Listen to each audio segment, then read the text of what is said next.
mı gene ya? Ses açık mı? Şu anda atmayı seviyor. Sen tanıyor musun Hüseyin abi? Hüseyin Işın. Tanıyorum. He? Akraba mı? Yok, akrabalığım yok. He? Yok, akrabalığım yok. 25 senedir yok burada ya.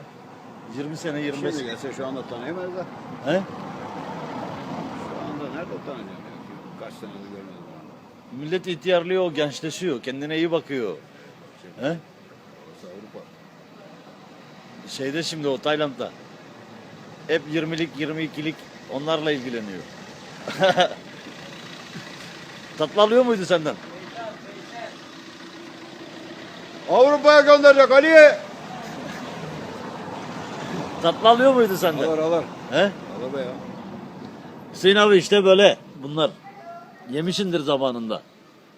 Yediklerine tutlar. Ha yediklerine tut. Fotoğraftan ye de. Fotoğraftan ye.